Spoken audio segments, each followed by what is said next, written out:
दोस्तों, आज हम सब लोग गुरु गोविंद सिंह जी के साहिबजादों और माता गुजरी देवी जी की सुप्रीम शहादत, माता गुजरी कौर जी की सुप्रीम शहादत को नमन करने के लिए इकट्ठे हुए हैं।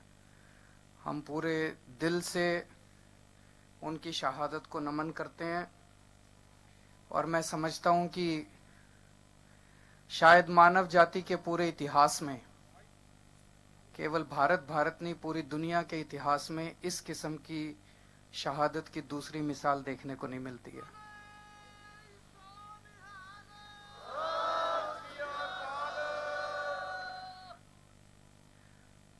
आज हमारे देश के किसान दिल्ली के बॉर्डर पे यहां पे आए हुए हैं। देश का किसान आज बहुत दुखी है। देश के किसान पे मुसीबत आई हुई है। इस टाइम हम लोगों को भी कितनी सर्दी लग रही है। एक जैकेट पहन रखी है, एक स्वेटर पहन रखा है, अंदर इनर पहन रखा है, मफलर पहन रखा है। आप सोचो, रात को जब इतनी ठंड हो जाती है, खुले आसमान के नीचे सड़क के ऊपर हमारे किसान भाई, माताएं, बच्चे पिछले 32 दिनों से सोने को मजबूर हैं। आखिर क्यों? सोच सोच के भी दिल कांप उठता है। 40 से ज्यादा लोगों की शहादत हो चुकी है यहां पे। आज इस मंच के जरिए इतने पवित्र स्थान पे, इतने पवित्र मौके पे मैं हाथ जोड़ के केंद्र सरकार से अपील करता हूं, ये अपने ही लोग हैं, हमारे ही लोग हैं, हमारे भाई हैं, हमारी बहनें हैं, हमारे बुजुर्ग हैं, ये अपने ही देश के लोग हैं। इनकी बातें सुन के, इनकी मांगें पूरी करके वो तीनों कानून वापस ले लो और इन लोगों के संघर्ष को यहीं खत्म करो। अब और कितनी शहादत लेना चाहते हो आप? पता नहीं किस किस तरह की बातें की जा रही हैं। तरह तरह से ये सभी सरकारों का एक तरह से हथियार होता है। मेरे को याद है जब अन्ना आंदोलन में हम लोग बैठा करते थे, हमें भी बदनाम किया जाता था। आज किसानों को कहा जा रहा है आतंकवादी हैं, किसानों को कहा जा रहा है राष्ट्रद्रोही हैं। अरे किसान आतंकवादी हो गए और किसान राष्ट्रद्रोही हो गए तो तुम्हारा पेट कौन भरेगा? तुमको रोटी कौन देगा उसके बाद? 70 साल से किसानों को, अपने देश के किसानों को सबने धोखा दिया। सारे नेताओं ने धोखा दिया, सारी पार्टियों ने धोखा दिया। किसानों ने केवल और केवल धोखा देखा है अभी तक।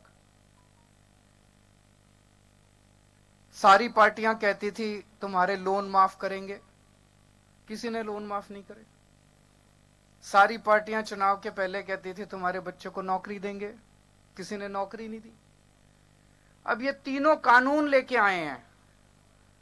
इन तीनों कानूनों के जरिए भी इनकी खेती भी छीनना चाहते हैं। किसान के पास खेती के अलावा तो कुछ होता नहीं है, उनकी खेती भी छीनना चाहते हैं। उनकी खेती भी उठा के बड़े बड़े 2-4 इनके पूंजीपति दोस्त हैं, उनको देना चाहते हैं। अगर खेती भी चली गई किसान की तो फिर वो कहां जाएगा? और तो तुमने इनके लिए कुछ करा नहीं। खेती करता है बेचारा किसान, खेती भी चली गई तो किसान कहां जाएगा फिर? तो जितने किसान, आप सोच के देखो, इतनी ठंड में अपने घर के बुजुर्गों को और बच्चों को लेके जितने किसान बैठे हैं, वो अपने सर्वाइवल के लिए बैठे हैं। क्योंकि अब आर पार की लड़ाई बन गई है। जब खेती भी चली जाएगी और खेती पे बड़े बड़ी कंपनियों का अधिकार हो जाएगा तो किसान के पास कुछ भी नहीं बचेगा। तो अपनी खेती को बचाने के लिए बैठे हैं। अभी केंद्र सरकार ने, इन्होंने अपने सारे बड़े बड़े नेताओं को उतार दिया मैदान में। इन्होंने सारे मंत्री उतार दिए, सारे इनके मुख्यमंत्री उतार दिए इन्होंने मैदान में। आके भाषण दे रहे हैं इस कानून से किसानों का फायदा है, इसके कारण मैंने इनके सारे भाषण सुने, अभी तक मेरे को एक भी नेता इनका नहीं मिला जो इस कानून का एक भी किसानों को क्या फायदा होगा ये बता सके। आप भी सुन लेना गूगल पे जाके, यूट्यूब पे जाके। जितने ये बड़े बड़े नेता आते हैं सारे क्या कहते हैं? कहते हैं जी हम बताएंगे क्या फायदा होगा। बताओ जी। कहते हैं इससे आपकी जमीन नहीं जाएगी। तो ये कोई फायदा हुआ? जमीन तो है ही आज हमारे पास। इससे आपकी एमएसपी नहीं जाएगी, तो ये कोई फायदा हुआ? इससे आपकी मंडी नहीं जाएगी, ये कोई फायदा हुआ? तो फिर कानून क्यों लाए हो? कानून फाड़ के फेंक दो। आज भी नहीं गई, कानून फाड़ के फेंक। तो इनको कोई फायदा नहीं बता रहे, वो कह रहे कोई नुकसान नहीं होगा, किसानों का कोई नुकसान नहीं होगा। तो फायदा किसका होगा? फायदा उनका होगा। ये साफ जाहिर है कि किसानों का कोई फायदा नहीं है। फिर एक फायदा बताते हैं ये, क्या फायदा? कहते हैं अब किसान मंडी के बाहर पूरे देश में कहीं भी अपनी फसल बेच सकता है। बताओ जी कहां बेचें? मैंने पूछा इनसे, मैंने कहा अभी बिहार में मंडी नहीं है, 800 रुपए क्विंटल बिक रहा है वहां पे फसल, तो आप यही बता दो 1850 एमएसपी है, 1850 से ज्यादा दाम पूरे देश में कहां बिक रहा है जहां हमारा बिहार और उत्तर प्रदेश का किसान जाके बेच ले? कोई जगह बता दो। मंडी के बाहर तो आधा दाम मिल रहा है, मंडी के बाहर तो 50% दाम भी नहीं मिल रहा। तो ये तो कोई फायदा नहीं हुआ। तो फायदा एक भी नहीं बता पा रहे ये लोग किसानों को। फायदा केवल और केवल पूंजीपतियों को है। केवल तो आज पूरा देश दो भागों में बटा हुआ है। एक वो लोग हैं, कुछ लोग हैं जो उन पूंजीपतियों को फायदा पहुंचाना चाहते हैं करोड़ों किसानों का नुकसान करके। एक वो लोग हैं जो किसानों के साथ खड़े हैं, और 4-5 पूंजीपतियों को नुकसान हो जाए तो क्या फर्क पड़ता है? अगर करोड़ों किसानों का फायदा हो रहा है तो उसके साथ खड़ा है।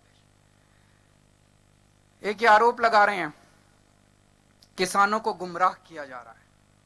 मैं आज यहां से चैलेंज करता हूं, मैं चैलेंज करता हूं केंद्र सरकार अपने सबसे बड़े, जिसको भी इसका पता है वो आ जाए और हमारे किसानों के नेता आ जाएं और पब्लिक में डिबेट कर लें दोनों को, किसको ज्यादा जानकारी है। कहते हैं किसानों को जानकारी नहीं है, किसान बता देंगे।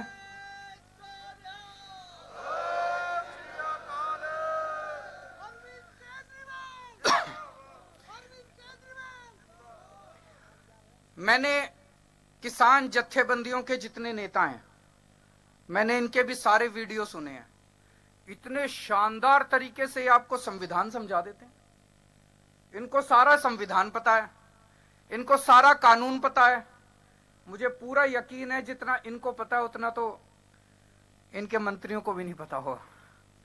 तो मैं आज चैलेंज करता हूं, एक बारी दूध का दूध पानी का पानी भी हो जाएगा कि इनके जितने, जो भी इनके सबसे बड़े मंत्री हैं जिसको सबसे ज्यादा इसकी जानकारी है, वो आ जाएं और हमारे किसान नेता आ जाएं और पूरे देश के सामने आमने सामने डिबेट हो जाए। पूरे देश को पता चल जाएगा ये कानून कितने खतरनाक हैं और ये कानून कितने गंदे हैं। तो मैं आज उम्मीद करता हूं इस पवित्र स्थान से कि केंद्र सरकार और किसानों की शहादत ना करवाए। 40 से ज्यादा किसान शहीद हो चुके हैं और अब इनकी आर पार की लड़ाई है। जल्दी से जल्दी केंद्र सरकार इन तीनों कानूनों को वापस ले, एमएसपी की गारंटी दे, उसके लिए कानून लेके आए और अब किसानों का संघर्ष खत्म करवाए। बहुत बहुत शुक्रिया।